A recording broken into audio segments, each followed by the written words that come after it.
Hello student, good morning.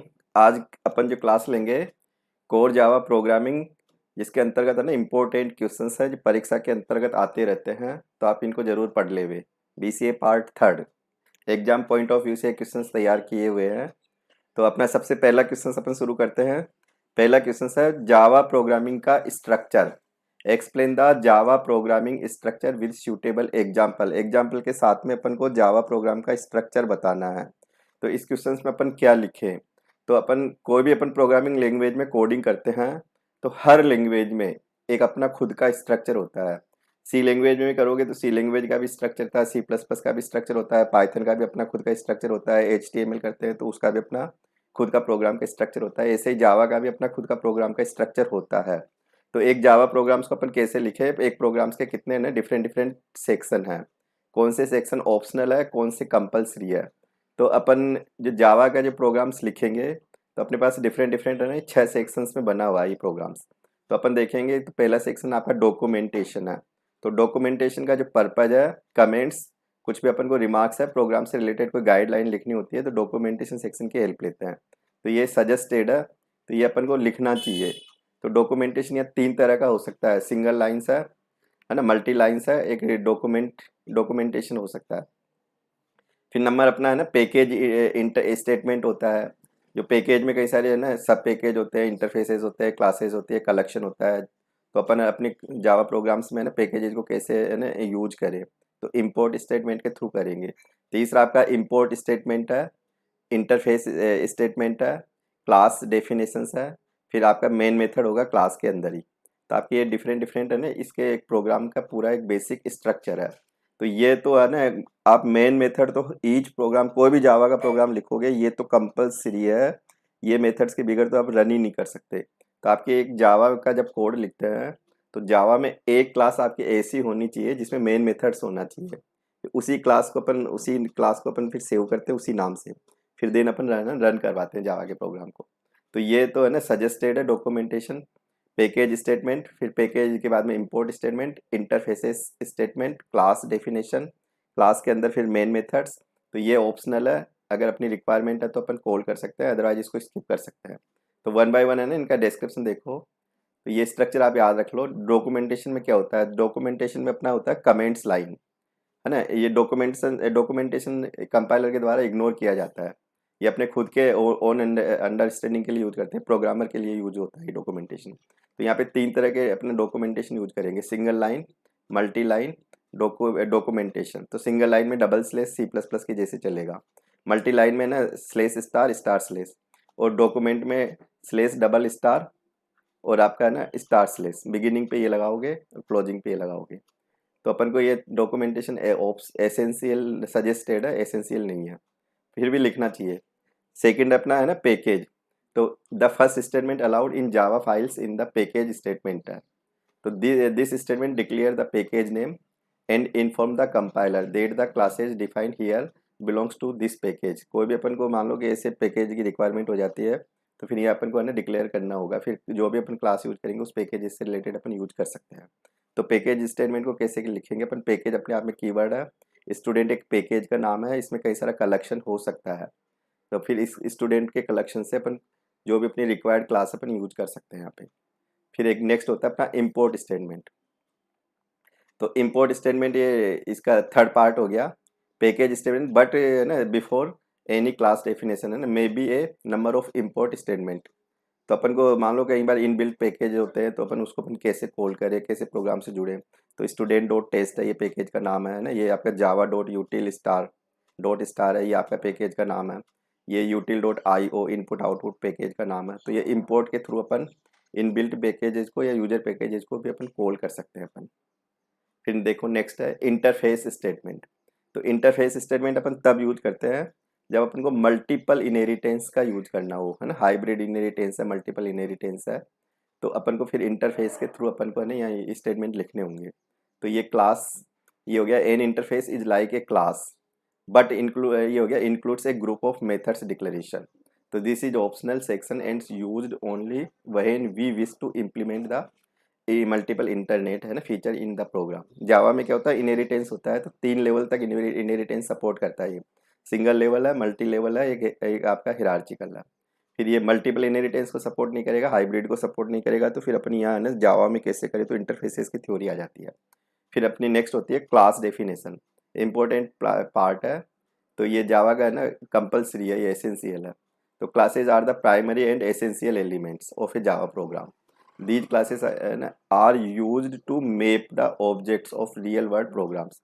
तो class public type के अपन यूज करेंगे, क्लास का नाम होगा, क्लास कीवर्ड हो जाएगा, क्लास का नाम होगा, क्लास की डेफिनेशन होगी, क्लास के अंदर मेथड्स और आपके एट्रीब्यूट्स, उनसे अपन पूरा यूज करते हुए क्लास को डिजाइन करते हैं।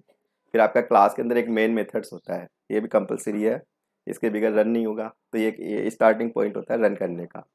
तो ये मेन मेथड्स में every Java stand alone programming है ना requires a main methods as its starting point है ना। This class is an essential part of the Java program. A simple Java program में contains only this part. The main methods create objects of various classes and established communications between them. On reaching the end of main, the program terminate and the control passes back to the operating system. तो आपका programme का starting है, programme का termination है, इसी के through होगा। तो ये क्लासेस का एक प्रॉपर सिंटेक्स होता है। अब एक एग्जांपल के थ्रू देखें कि जावा का अपन सिंपल कोड कैसे लिखे। तो ये तो आपका है ना कमेंट सेक्शन हो गया। यहाँ पे पब्लिक की एक क्लास, पब्लिक टाइप की है क्लास, एक कीवर्ड हो गया, हेलो क्लास का नाम हो गया। फिर ये क्लास का नहीं, ये आपका मेन मेथड हो गया, एसेंशियल है।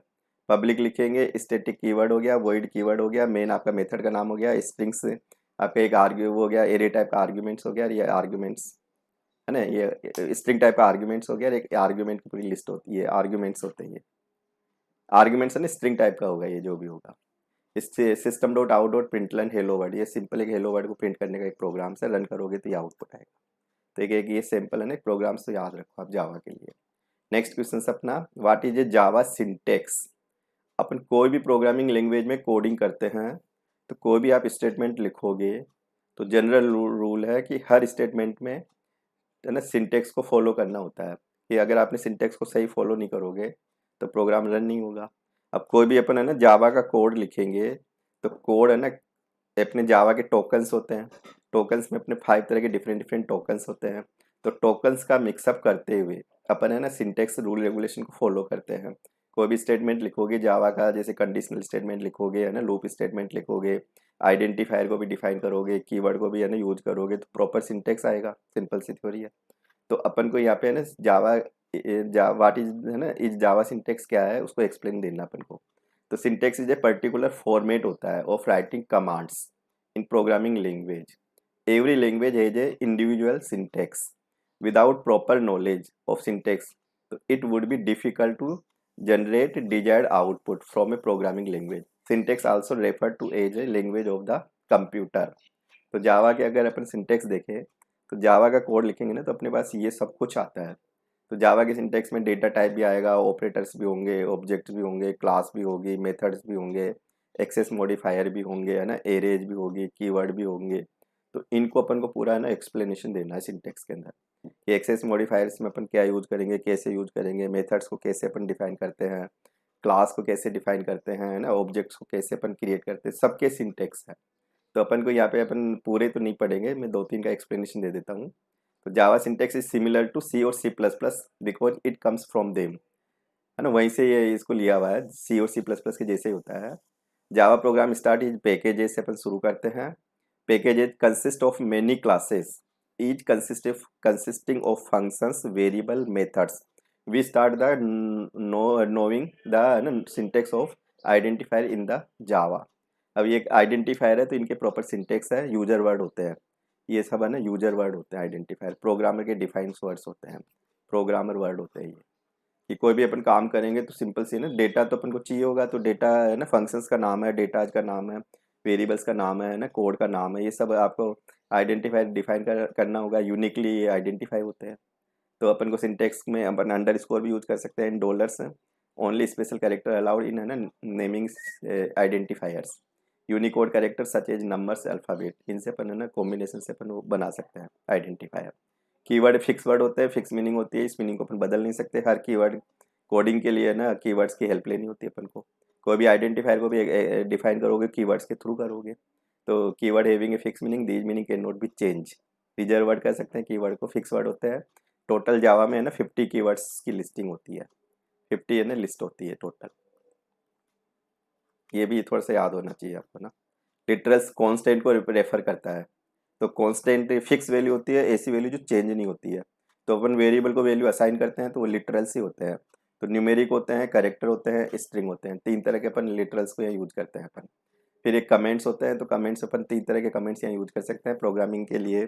कमेंट्स नॉन एग्जीक्यूटिव पार्ट में आता है, प्रोग्रामर्स को यूज करने के लिए, प्रोग्रामर्स के लिए होते हैं कमेंट्स, खुद के समझने के लिए होते हैं, ऐसे मान लो। तो ऐसे और भी अपन क्लास का सिंटेक्स है, ऑब्जेक्ट कैसे क्रिएट करते हैं, ऐसे और भी इस क्वेश्चन को बढ़ा सकते हैं अपन। फिर नेक्स्ट क्वेश्चन अपना what is JVM, explain how to work JVM. Important question है ये आपका है ना, इंपॉर्टेंट क्वेश्चन है। जेवीएम, जेवी का मतलब होता है जावा, वी का मतलब होता है वर्चुअल, एम का मतलब होता है मशीन, जावा वर्चुअल मशीन। तो जावा वर्चुअल मशीन है ना, एक तरह से जावा को अपन जब एग्जीक्यूट करते हैं प्रोग्राम्स कोड को, तो जेवीएम के थ्रू एग्जीक्यूट होता है, एक वर्चुअल मशीन बनती है ऑपरेटिंग सिस्टम से, उसको यूज करते हुए फिर अपन को रिजल्ट प्रोड्यूस करेगा। तो जेवीएम का मतलब हो गया Java virtual machine. JVM is the engine कह दो, that drive the Java code, drive करता है जावा कोड को। मोस्टली अदर प्रोग्रामिंग लैंग्वेज है ना कंपाइलर प्रोड्यूस कोड, दूसरी लैंग्वेज में तो कंपाइल कर देता है for a particular system, but Java compiler है ना प्रोड्यूस, बाइट कोड प्रोड्यूस करेगा for a Java virtual machine, Java virtual machine के लिए। तो अपन जैसे कंपाइल प्रोग्राम लिख देंगे अपने डॉट जावा, उसका एक्सटेंशन हो जाएगा। फिर जब अपन इसको है ना जावा प्रोग्राम जावा सी करके कंपाइलेशन करते हैं, तो फिर बाइट कोड बनता है, बाइट कोड है ना ये जावा वर्चुअल मशीन यूज करती है, फिर इसको इंटरप्रेट करके देन फिर ऑपरेटिंग सिस्टम्स के थ्रू रन करती है यहाँ पे। when we compile a java program, then bytecode is generated.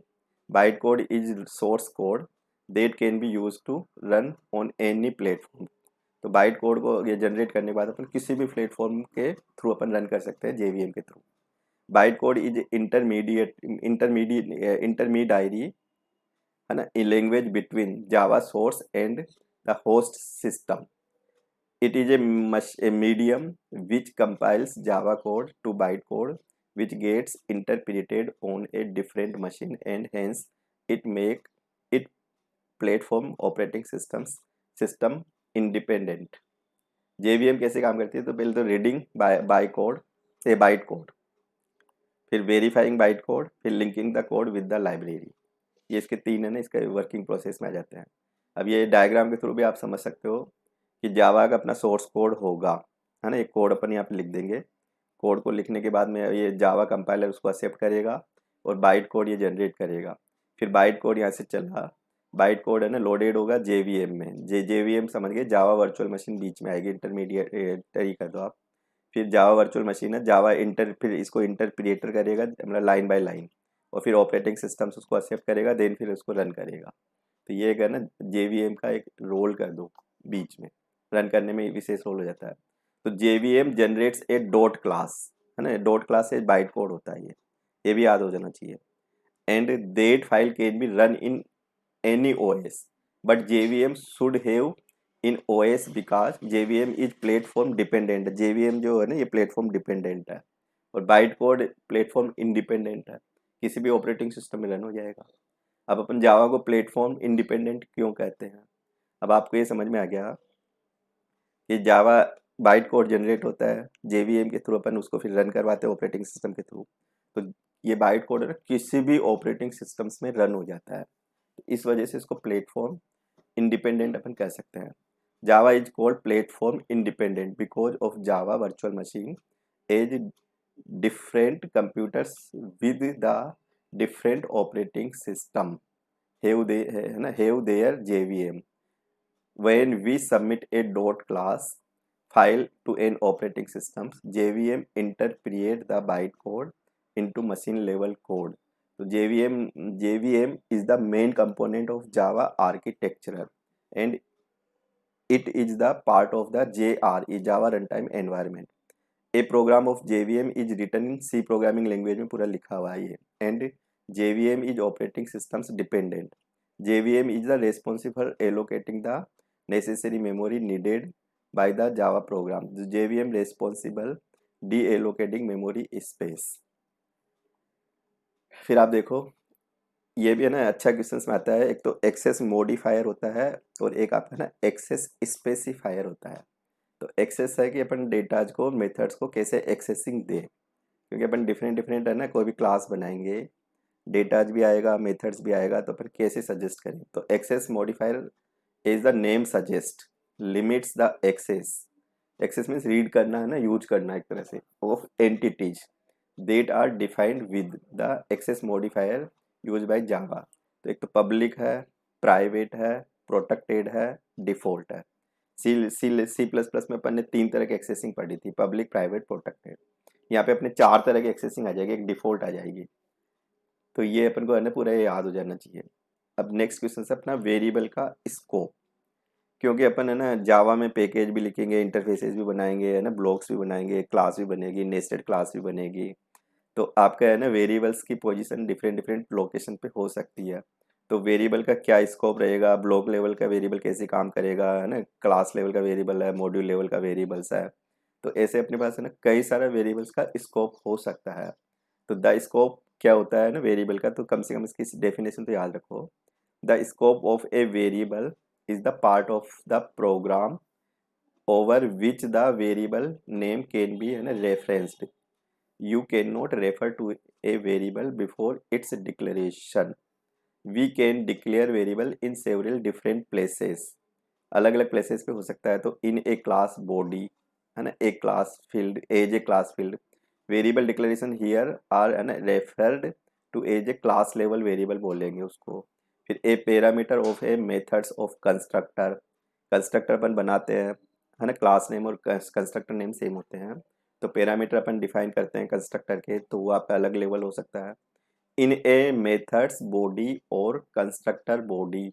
Constructor body या मेथड बॉडी में अपन जैसे लेके चलते हैं तो लोकल वेरिएबल टाइप का यानी स्कोप हो जाएगा। फिर with in A statement block, कोई पर्टिकुलर ब्लॉक बनाए तो उसके अंदर है सच एज इनसाइड एंड ना एक आउटसाइड हो गया। वाइल और फॉर कोई ब्लॉक बनाते हैं तो उसके बाहर एंड अंदर है ना जो भी है। Variable scope refer to the accessibility of a variable. ये आपको स्कोप की डेफिनेशन आ जानी चाहिए, है ना। We can declare variable within any block, कहीं पे भी अपन डिफाइन कर सकते हैं, ठीक है ना। Block is begin with an opening, है ना, करली ब्रेसेस, ये बिगिन करना है यहाँ पे। एंड है ना एंडेड विद क्लोजिंग करली ब्रेकेस, मतलब इसमें अपन कहीं पे भी है ना वेरिएबल ले सकते हैं। तो one block equal to one new scope in है ना in Java. Thus each time you start a new block you है ना क्रिएटिंग ए न्यू स्कोप। तो अपन कोई भी अगर स्कोप बनाना हो तो अपन ये ब्लॉक बना के डिफाइन कर सकते हैं। A scope determine what's objects are visible to other parts of a program. It also determine the life time of those object. अब अपन को है ना वन बाय वन इनका अगर लेवल समझना हो तो ब्लॉक लेवल कैसे काम करता है। तो ये आपका है ना पूरी ब्लॉक लेवल की थ्योरी है। ये आपका एक ब्लॉक बना दिया, ये बिगिन कर दिया, है ना, ये आपका कोई वेरिएबल यूज कर लिया एक्स।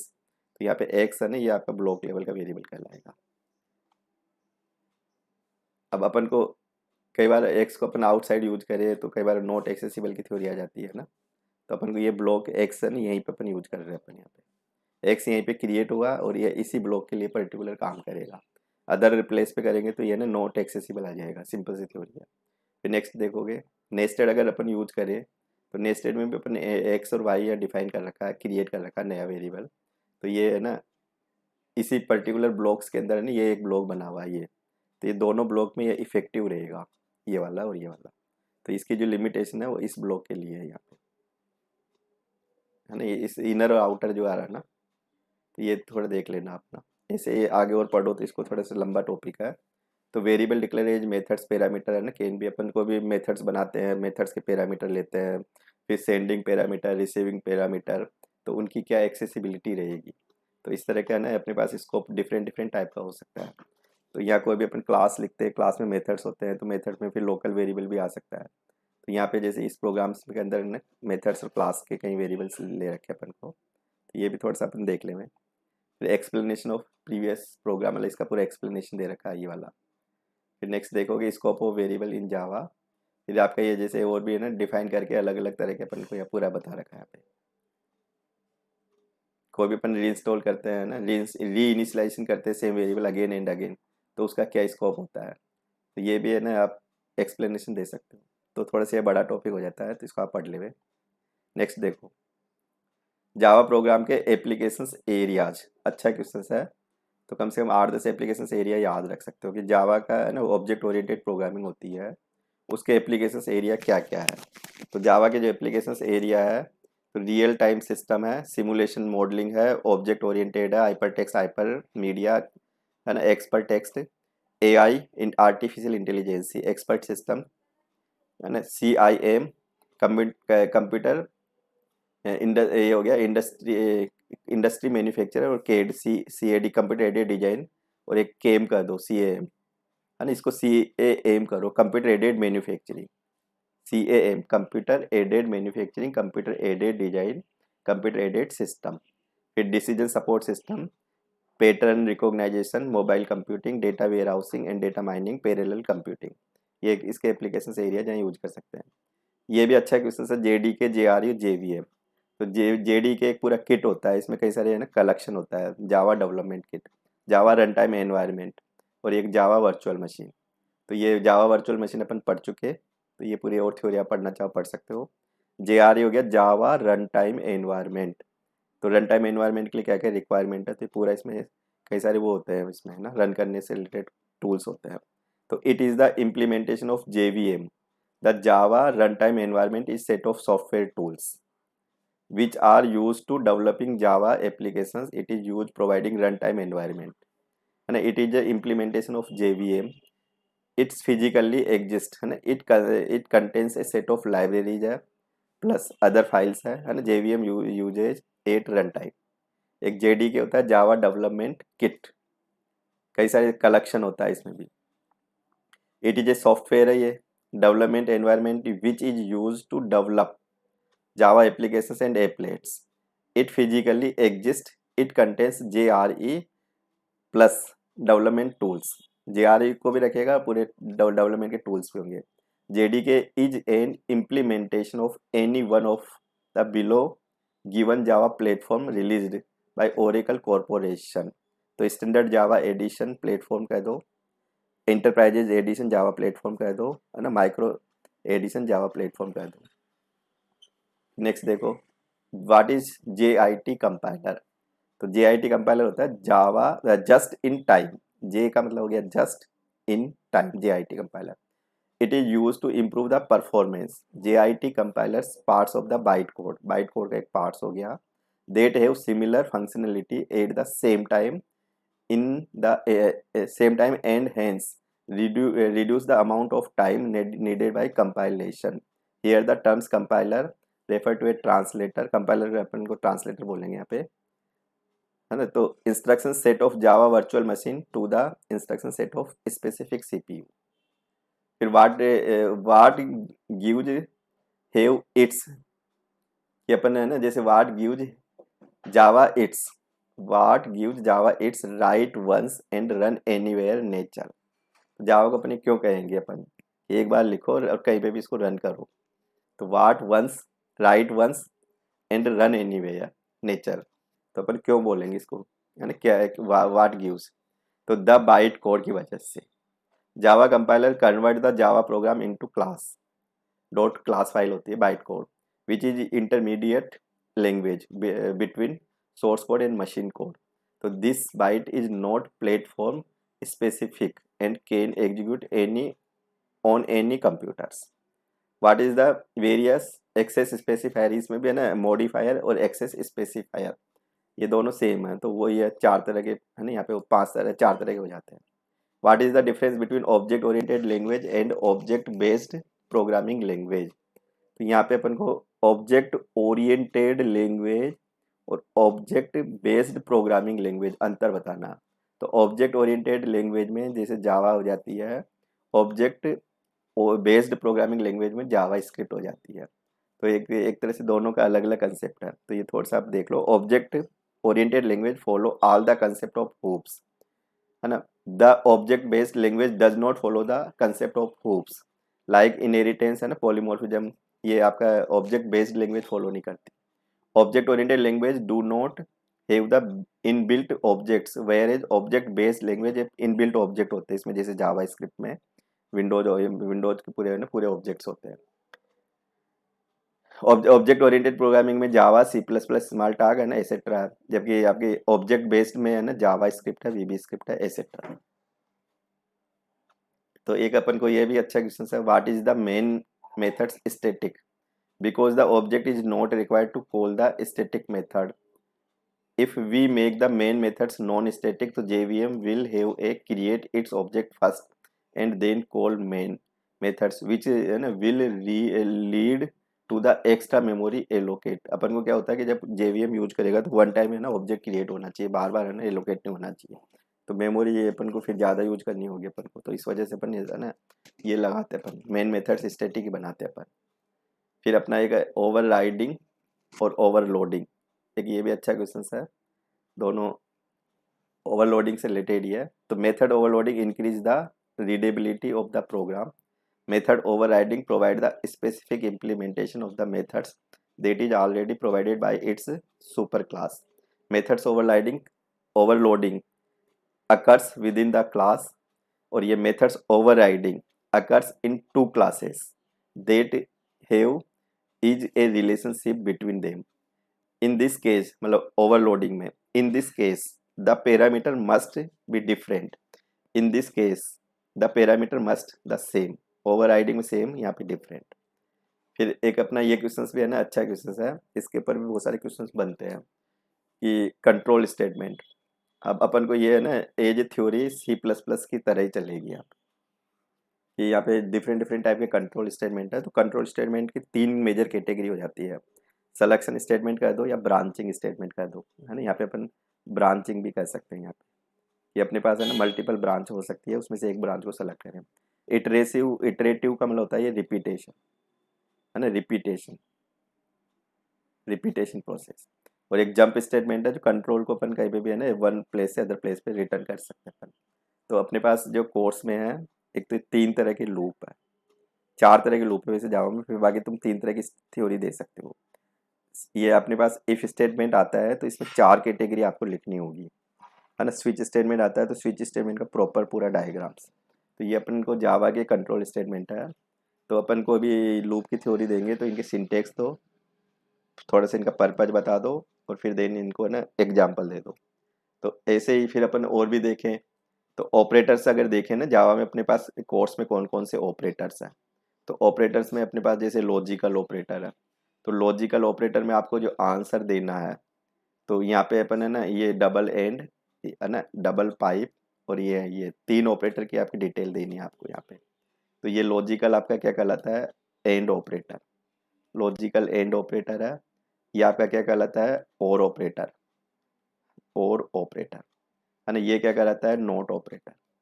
अब इन ऑपरेटर का क्या रोल है, ये टू और मोर कंडीशन रिलेशनल कंडीशन को कंबाइन करना हो और एक सिंगल रिजल्ट प्रोड्यूस करेगा। एंड ऑपरेटर क्या करेगा, अगर दो कंडीशन को अपन एंड से अलाउ कर दें, कंबाइन कर दें, तो both conditions are true then result will be true. इसको अपन कैसे यूज करते हैं, तो जैसे अपन ने लगाया ना कि if A greater than B and A greater than C, है ना। तो ये आपका एंड ऑपरेटर की थ्योरी आ जाएगी, इसके साथ में एल्स भी लिख सकता हूँ मैं। तो इस तरह से ये है ना इस ऑपरेटर को भी यूज कर सकते हो, और की जगह या और लगा सकते हो। नोट का कैसे यूज करते हैं, ए नॉट इक्वल, जैसे ए इक्वल इक्वल बी, है ना। अब मैं इसको नॉट इक्वल कर सकता हूँ, तो लॉजिकल ऑपरेटर आ जाए तो ब्रीफ में लिख सकते हो। ऐसे अपना रिलेशनल ऑपरेटर आ जाए, तो रिलेशनल ऑपरेटर में अपन को ये ग्रेटर देना है, लेस देना है, ग्रेटर इक्वल है, लेस इक्वल है ना, डबल इक्वल है, नॉट इक्वल है, ये आपका रिलेशनल ऑपरेटर है। तो इनका फिर सिंटेक्स दो, हर ऑपरेटर का पर्पज बताओ। फिर ऐसे अपने पास कंडीशनल ऑपरेटर आ जाए, ये भी अपने सिलेबस में दे रखा है ना, यूनिट फर्स्ट में।